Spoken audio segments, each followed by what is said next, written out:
Saya ucapkan selamat pagi untuk para jemaat sekalian. Apa kabar pada hari ini? Ya, kita berharap semuanya baik-baik saja ya. Semuanya dalam penyertaan Tuhan pastinya. Dan pada hari ini kita akan belajar firman Tuhan pastinya. Dan kita akan membuka Alkitab kita di dalam kitab Mazmur pasal yang ke-11 ayat yang ketiga. Di situ berbunyi, apabila dasar-dasar dihancurkan, apa yang dapat dibuat oleh orang benar itu? Nah, pada hari ini kita akan belajar mengenai kebenaran firman Tuhan. Apa bukti Alkitab sebagai firman Tuhan? Nah, ada begitu banyak kitab dalam dunia ini yang mengaku dirinya ada sebuah firman Tuhan. Dan dengan berbagai teologi yang menarik, dan bahkan dikatakan benar dalam artian subjektif. Nah, tapi kita bisa melihat di dalam Mazmur yang ditulis oleh Daud. Dalam konteksnya adalah Daud tidak menyukai begitu banyak kejahatan yang dilakukan oleh orang-orang Israel maupun orang-orang di luar sana. Dan bagaimana jika orang Israel menganggap suatu hal yang disebut agama, suatu hal yang disebut dasar kepercayaan dan pengharapan di situ sebuah kebodohan? Jika hal tersebut tidak ada, jika benar-benar tidak ada, hal itu akan membuat seseorang ataupun sekelompok orang tidak memiliki lagi hal yang akan dilakukan dengan standar tertentu. Tidak ada standar, tidak ada kebenaran yang absolut, tidak ada apa-apa. Maka hal yang orang yakini pasti hancur. Makanya itu alangkah lebih baik jika kita melihat dasar yang kita pakai sekarang ini, yang kita pakai sebagai iman kita, sebagai kepercayaan kita, yaitu Alkitab itu sendiri. Kita harus mengetahui apakah benar-benar ada firman Tuhan atau tidak. Ya, kita dapat mengenal seseorang dari berbagai cara. Salah satunya adalah dengan cara bergaul dengan seseorang, dan kemudian kita akan melihat karakternya, dan kita akan mengenal dia. Namun, bagaimana dengan seseorang yang tidak sama sekali kita kenal? Ya, ada banyak cara. Mungkin kita akan melihat dari kejauhan saja ya. Kita akan melihat dari kejauhan, kita memperhatikan. Namun, alangkah lebih baik seseorang tersebut menulis sebuah buku pastinya. Jika kita ingin mengenal dia, kita akan mencoba membaca bukunya dan kemudian kita akan menemukan sifat-sifat yang tertera di sana.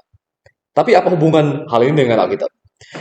Karena Alkitab adalah firman Tuhan, dituliskan oleh Tuhan itu sendiri melalui inspirasi Roh Kudus kepada para nabi dan para rasul, maka ini dapat dinyatakan firman Tuhan dengan melihat sifat-sifat Tuhan di dalam Alkitab.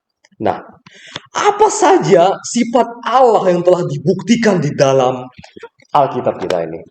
Ya, mungkin kita akan melihat bahwa Allah itu sebenarnya maha segalanya.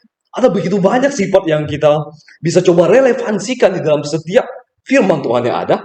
Tapi hari ini kita akan melihat beberapa sifat saja. Dan kita akan mulai pertama-tama dari Allah yang maha benar. Karena penulis dari firman Tuhan merupakan Allah yang maha benar, maka firman-Nya pasti tidak ada kesalahan. Para teolog liberal pada waktu ini seringkali mencari kesalahan di dalam Alkitab. Kita seringkali mungkin saudara-saudara boleh men-searching di Google bahwa kita akan menemukan fakta bahwa Alkitab ditemukan 95 dalil kesalahan.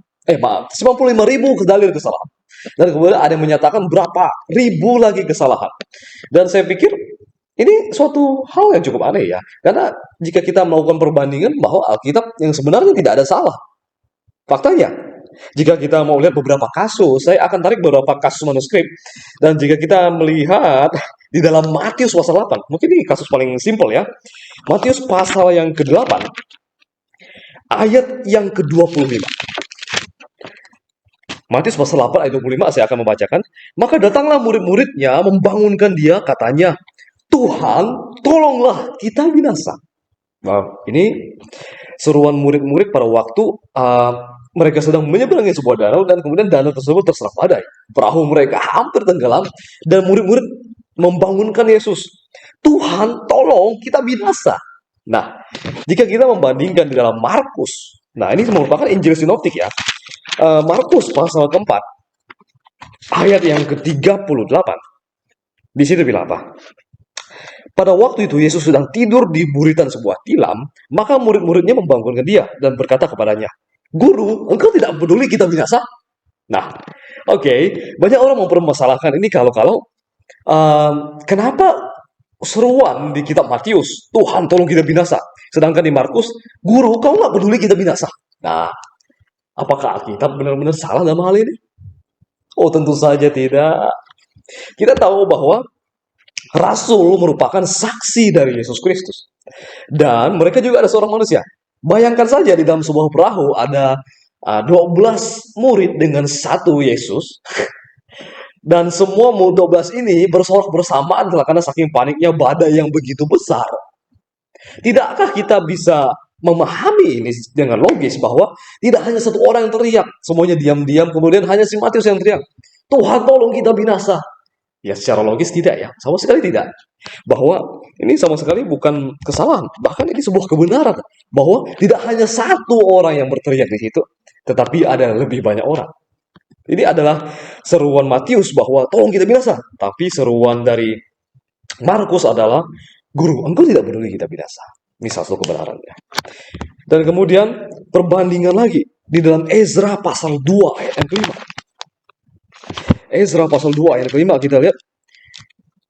Saya akan membacakannya. Bani Arah 775 orang. Wah, ini merupakan pendataan orang Israel pada waktu itu. Setelah kembali dari pembuangan. 775 orang. Kemudian kita bandingkan di dalam Nehemia.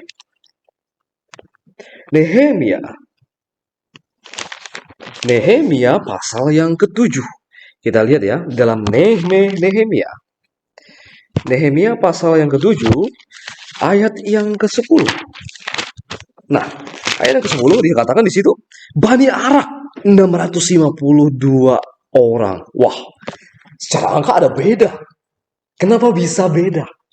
Kenapa di Ezra dinyatakan bilangan yang berbeda? Ya tentu saja. Hanya ada satu alasan. Mengenai kitab Ezra dan Nehemia, kitab ini dituliskan dengan waktu yang berbeda. Jika kita mempelajari juga beberapa ilmu geografi dengan logis, kita akan melihat laju pertumbuhan penduduk. Daftar pertama ketika di Babilonia, kebanyakan meninggal saat di perjalanan. Dan kebanyakan juga menyusul. Karena ada perbedaan cara menghitung juga. Ezra menghitung jumlah mereka keluar dari pembuangan.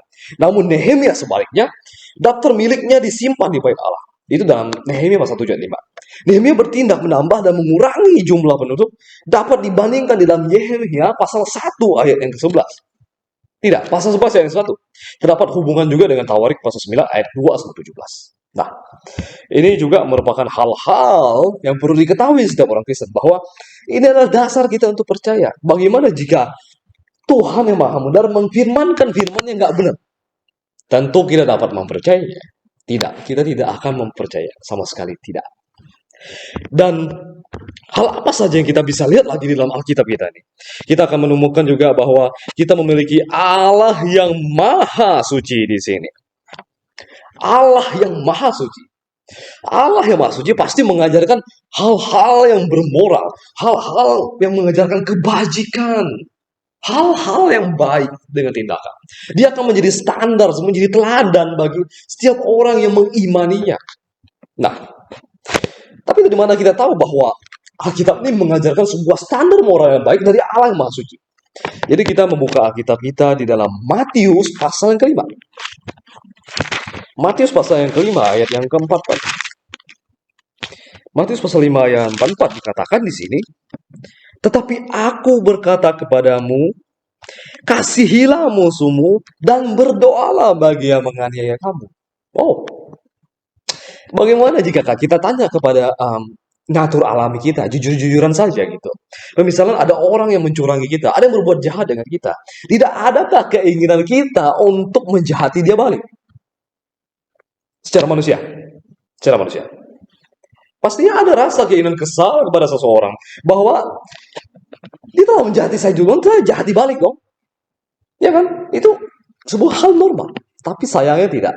Alkitab yang kita pegang pada saat ini, kita percaya mengajarkan bahwa jika ada orang yang menjahati kamu, jika ada yang berlaku jahat, ampunilah dia, berdoalah untuk dia. Nah, kenapa harus berdoa di situ? Hal mengampuni tentu Yesus sudah tunjukkan bahwa dia memang mengampuni orang-orang yang menyatakan, bahkan melakukan hal yang jahat kepadanya. Tapi berdoa apa? Kenapa kita harus berdoa? Kita mendoakan bahwa orang tersebut tersadarkan. Kita mendoakan orang tersebut supaya mengetahui hal yang dilakukannya itu adalah jahat. Tapi mari kita lihat lagi dalam relevansinya dalam Matius pasal yang pertama. Matius pasal 1, tidak ya, Matius pasal 11 ya. Matius pasal 11 ayat yang ke-17.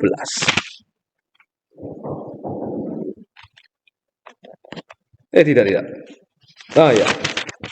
Oke, baik. Dalam Matius juga dikatakan bahwa segala sesuatu yang kamu kehendaki orang lain perbuat kepadamu, perbuatlah demikian juga kepadanya. Hal ini relevansi dengan Matius pasal 5 ayat 44. Bahwa hukum tabur tuai itu nyata. Jadi, jika seseorang pengen orang lain melakukan hal yang baik untuk dia, maka orang tersebut harus melakukan hal yang baik terlebih dahulu kepada orang lain, barulah hal itu kembali kepada dia. Ini bukan karma. Alkitab tidak mengajarkan karma. Tapi ini mengajarkan bahwa tabur tuai yang kita lakukan pasti akan kembali kepada kita. Karena karma itu selalu berhubungan dengan inkarnasi ya. Kita reinkarnasi, kita nggak percaya inkarnasi sama sekali. Dan ini mengajarkan bahwa firman Tuhan itu benar-benar difirmankan oleh Allah yang maha benar. Allah yang maha suci pastinya. Bahwa kita harus mengasihi musuh kita mendoakan untuk mereka. Dan perbuatlah apa yang ingin orang lain perbuat bagi kita. Kita tahu Konfusius mengajarkan bahwa janganlah perbuat hal yang tidak ingin orang lain perbuat bagimu. Tetap itu adalah sebuah frase kata negatif. Kita tahu bahwa Indonesia memiliki ya beberapa klasifikasi kalimat, bahwa ada kalimat interrogatif, ada kalimat positif, ada kalimat negatif. Dan Konfusius menyatakannya dalam hal negatif.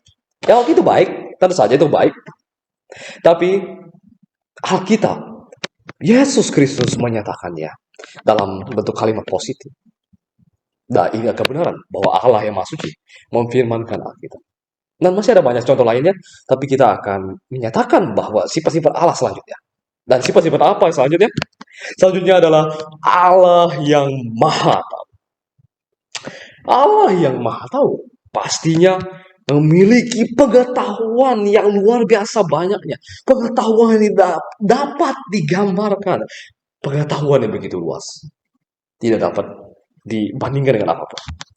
Nah, Allah yang Maha Tahu tidak dapat dibatasi oleh siapapun. Memiliki hikmat yang tak terbatas. Namun dari mana kita bisa mengetahui bahwa Allah kita, Allah yang berpengetahuan? Mari kita lihat di dalam Daniel. Dalam kitab Daniel pasal yang kedua, ayat yang ke-32. Nah, di situ dikatakan, adapun patung itu kepala dari emas tua. Kepala emas tua, dada dan lengannya dari perak, perut dan pinggangnya dari tembaga, dan kemudian bagian kakinya sebagai besi, dan kemudian bagian telapak itu terbuat dari tanah liat dan besi, campuran. Dan ini merupakan kisah dari mimpi Nebukadnezar. Waktu itu dia memikirkan sebuah patung itu, dan kemudian, tak lama kemudian, tiba-tiba ada batu yang besar menggelinding, menghancurkan patung tersebut. Apakah artinya itu? Sehingga dia meminta pertolongan Daniel. Nah, Daniel menceritakan bahwa kerajaan Babel memang yang terhebat, yang tertinggi pada puncak waktu itu. Tapi, sayangnya itu nggak akan lama. Itu akan segera berakhir. Dan digantikan oleh dada perak. Siapakah dada perak itu? Daniel menyatakannya sebagai kerajaan yang selanjutnya.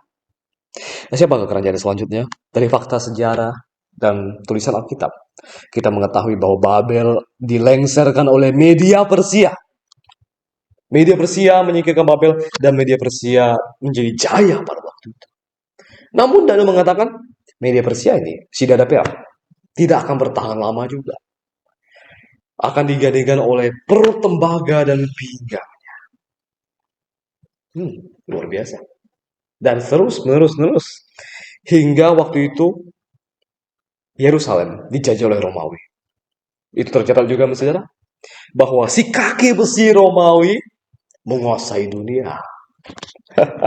Ini hal luar biasa bahwa Daniel diinspirasikan Tuhan untuk menyatakan hal-hal yang akan datang.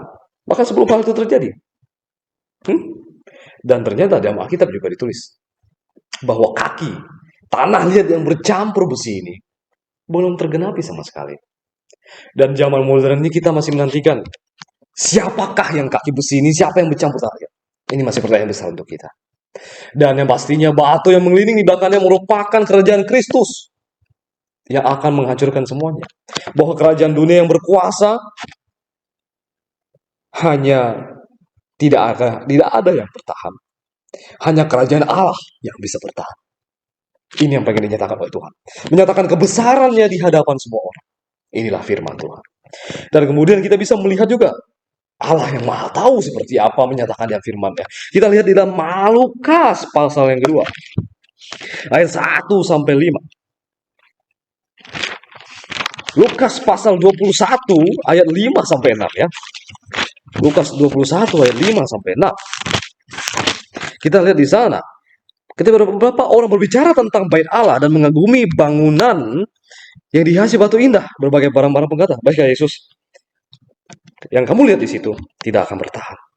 Ya, benar bahwa abad ke-7 Masehi, 70 Masehi, Yerusalem merata dengan tanah, bait suci dihancurkan oleh jenderal Titus. Nah, ini begitu luar biasa bahwa Allah yang maha tahu menyatakan kemahatauannya dalam firman-Nya. Dan banyak hal lagi. Tapi kiranya bukti Alkitab firman Tuhan dapat mengajarkan kepada kita bahwa kita dapat mempercayainya, kita dapat memegangnya dengan teguh sampai akhir hayat kita. Bahwa ini adalah kebenaran firman Tuhan. Salam Maranatha.